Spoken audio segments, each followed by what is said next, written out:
Haïti ne sait toujours pas quand débutera le rapatriement des Haïtiens en situation irrégulière en République dominicaine. Le ministre des Affaires étrangères, Lener Renault, a annoncé que la question a été portée par devant les instances internationales, tout en déplorant que les autorités dominicaines paraissent par ailleurs indécises sur la définition d'un protocole de rapatriement. La signature d'un protocole de rapatriement, voilà tout ce qu'Haïti attend de la République dominicaine. Mais de l'autre côté de l'île, les autorités répugnent encore à le faire, ne donnant aucun signal convaincant au gouvernement haïtien que des balises seront établies pour permettre une expulsion équitable des Haïtiens en situation irrégulière. Malgré la réticence apparente du gouvernement dominicain, le ministre haïtien des Affaires étrangères, Lener Renault, continue d'espérer que les modalités de rapatriement seront quand même définies, puisque lors de la rencontre bilatérale du 6 juin dernier, à Port-au-Prince, son homologue, Andrés Navarro, avait exprimé son accord sur le principe. Le chancelier dominicain avait même accepté que 2 commissions, l'une haïtienne et l'autre dominicaine, soient mises en place pour tabler sur la question. Le programme national de régularisation des étrangers a pris fin il y a plus de 2 semaines. De plus, la période moratoire de 45 jours dont bénéficie Haïti est déjà entamée. Pourtant, ce que déplore Lener Renault, c'est que le gouvernement haïtien ne sache toujours pas quand le rapatriement débutera officiellement et dans quelles conditions il se fera. Ces protocoles de rapatriement qui pour fixer pour nous le comment faire et ce qui doit être fait. Par exemple, qui joue le rapatriement fait, qui boit, qui quantité de monde et on contrôle que nous demandons sur le monde qui a privé en amont. C'est pour éviter justement que nous ne pas recevoir des gens qui sont capables de créer des problèmes à système sécuritaire noir. Et le gouvernement n'est pas nullement disposé à recevoir des étrangers qui peuvent être des Dominicains d'ascendance haïtienne. Une offensive diplomatique. C'est ce qu'envisage le gouvernement haïtien dans le cadre de ce dossier, susceptible de dégrader encore plus les relations entre Haïti et la République dominicaine. Et c'est en ce sens que la question a été portée au niveau multilatéral. En fait, les autorités haïtiennes estiment nécessaire le mot de la CARICOM, de l'OEA et de l'ONU sur le rapatriement annoncé. Mais cependant, le multilatéral pas capable de décider une entente, un protocole avec la République dominicaine et Haïti sans que la République d'Haïti et la République dominicaine, quelque part par chita, pour y joindre une décision. 25 000 Haïtiens qui vivaient en République dominicaine seraient déjà retournés volontairement dans leur pays. Ce flux de migrants constaté presque chaque jour sur la frontière ne découle pas d'un rapatriement discret ni d'une quelconque déportation. Connaisseur du dossier migratoire haïtiano-dominicain, le ministre des Affaires étrangères tente d'expliquer ce phénomène. Si quelque part des Haïtiens choisissent volontairement pour que yo quitter la Dominicanie, c'est parce qu'ils ont un décor qui est mal planté. C'est parce que psychologiquement, ils ne sont pas armés pour y rester. Donc, ils ont fini. Et c'est là que nous avons décliné l'invitation que M. Navarro a fait nous, jusqu'à ce que nous soyons capables de clair et expliquer nous pourquoi ce départ massif. Une rencontre au plus haut niveau entre les autorités d'Haïti et de la République dominicaine a été sollicitée par le chancelier Andrés Navarro, mais ni la date, ni l'heure, ni lieu où doit se tenir cet entretien bilatéral n'ont été définis. Le Premier ministre haïtien annonce vouloir continuer à défendre les intérêts du pays dans le dossier du rapatriement des Haïtiens en situation irrégulière en République voisine. Evans Paul, qui fustige le comportement des autorités dominicaines pour leur manque de considération vis-à-vis d'Haïti, pense qu'il faut agir en conséquence. Haïti est un gros client du marché dominicain qui doit se servir de ce dossier pour évaluer ses faiblesses et ses manquements, a fait valoir le Premier ministre. Par ailleurs, le gouvernement continue de travailler pour recevoir les fils du pays dans la dignité, a souligné Evans Paul. Le ministère de la Santé publique et de la Population a procédé ce mardi au lancement officiel de la politique pharmaceutique nationale. La titulaire du MSPP, Florence Duperval-Guillaume, a fait état d'une avancée considérable dans le secteur médical, car les dispositions de ce document doivent aider l'État à faire face à la contrefaçon et à la vente illégale des produits pharmaceutiques. Pour la politique pharmaceutique nationale et la sélection, l'acquisition et l'utilisation d'une liste restreinte de médicaments, c'est-à-dire les médicaments essentiels génériques, destinés à couvrir les pathologies les plus courantes en Haïti. Cette option permettra une utilisation plus rationnelle des ressources disponibles, surtout des ressources financières. Cette option permettra également d'avoir une prescription et une dispensation adéquate et dispensation et utilisation qui vont s'imposer au secteur public évoluant en santé et qui seront aussi fortement recommandés aux autres catégories de prestations. En ce sens, le ministère de la Santé publique et de la Population procède actuellement à la révision de la liste nationale des médicaments essentiels qui avait été élaborée en 2012.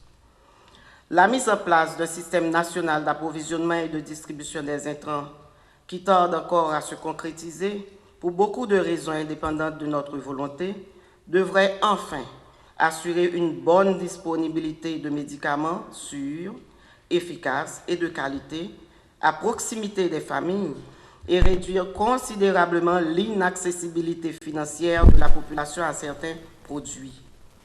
Différents mécanismes seront mis en place pour garantir la qualité de ces médicaments distribués sur le territoire national, depuis leur importation jusqu'à leur dispensation, en passant par le contrôle de qualité, l'inspection, l'instauration de systèmes de préqualification de nos laboratoires de fabrication et de pharmacovigilance.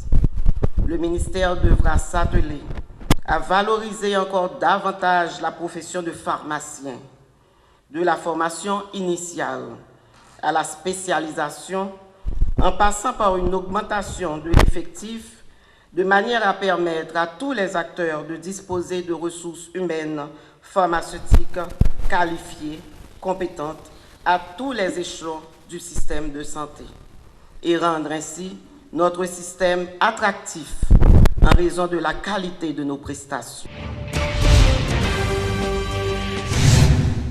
230 policiers sont présélectionnés pour participer à des missions de paix des Nations Unies à travers le monde. C'est ce qu'a annoncé le porte-parole de l'IGPNH, Mark Wilkens-Jean, lors de la présentation du bilan des opérations menées par l'inspection générale. Le commissaire a fait aussi savoir que ces agents présélectionnés devront subir d'autres examens avant d'intégrer les rangs des Nations Unies. Donc, nous avons ouvert un registre d'inscription, il y a environ 1 millier de policiers qui étaient inscrits. Donc, actuellement, il y a 230 présélectionnés et qui sont en attente de seconde phase et recrutement. Ça. Donc, les examens c'était des examens intellectuels, entrevues, examens de conduite, etc., tir. Donc, sous 1000 personnes environ qui sont inscrits, il y a 230 qui sont présélectionnés et qui captent une deuxième phase et processus recrutement Nations Unies. Bon, en termes de bilan pour le mois de juin, donc ça veut dire dossier nouveau et la direction générale est au nombre de 50. Dossier enquête qui est ouvert, c'est au nombre de 90. L'autre information, c'est qu'en termes d'actes d'enquête pour le mois de juin, nous avons fait environ 127 convocations, 189 auditions, 33 enquêtes de voisinage. Nous avons fait 23 invitations, 21 confrontations et nous avons 177 chèques. Nous avons prononcé 7 mesures conservatoires, 4 mesures d'isolement. Donc, ils ont levé en même temps toutes 7 mesures conservatoires et ils n'ont pas levé l'isolement puisque les 4 personnes qui se trouvent actuellement en isolement sont toujours en isolement pour le mois de juin. Un document d'orientation générale et de plan d'aménagement et de développement durable de la région métropolitaine de Port-au-Prince a été présenté ce mardi dans le cadre d'un diagnostic participatif. Selon l'ingénieure architecte Elisabeth Kouakou, directrice du groupe TRAM, ce document sera mis à la disposition des futurs élus en vue d'une meilleure gouvernance de la commune de Port-au-Prince. Il faut que la communauté comprenne que là, ce n'est pas point final, c'est commencement phrase. Ça veut dire que Livin là, vin dit ça le vle.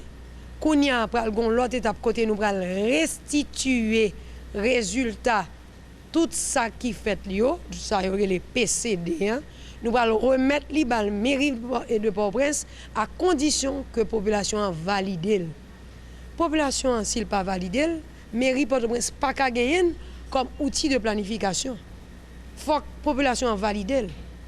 Et c'est seulement la population fin valide que la tourné outil de développement. Kounya, la population a un rôle pour jouer. Le devoir du citoyen est de s'assurer que mairie, cartel qui va venir, commission municipale qui va venir, pour faire devoir, pour appliquer ça qui dit dans le PCD. Parce que le PCD non seulement la baille orientation, mais il va venir avec ça des programmes et des projets. Définir projet et programme pour 5 années qui vont venir. En d'autres termes, la population a un moyen pour les suivre. Est-ce que l'administration municipale qui va venir fait le travail bien? Et il faut que l'administration municipale ça ait un rapport sur ça qui fait clairement par la municipalité. C'est comme ça une municipalité fonctionne. C'est comme ça une collectivité territoriale doit fonctionner. C'est à nous-mêmes, communautés, haïtiens et citoyens, pour nous comprendre, pour nous chercher qu'on est-ce que ça n'a dit jodi la suivre. Et si elle pas suivre, il faut nous relayer ça pas bon pour nous rediriger vers la bonne direction qui était définie dans le PCD. Haïti accueillera du 20 au 30 août la 12e édition du Festival caribéen des arts de la culture, Carifesta. Entre-temps, les préparatifs vont bon train afin d'accueillir ce grand événement.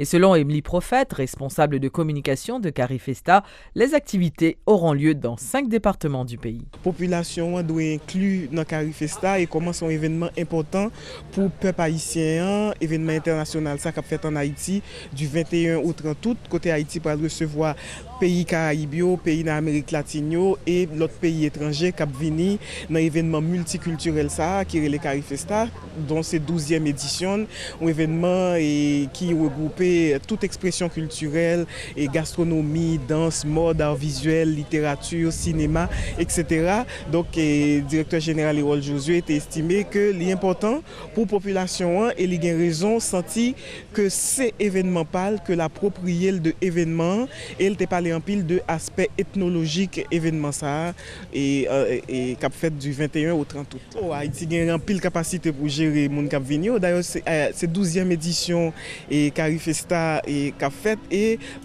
tout pays qui te recevoir événement avant, yo pipiti parce que Haïti a moins d'infrastructures culturelles que Haïti.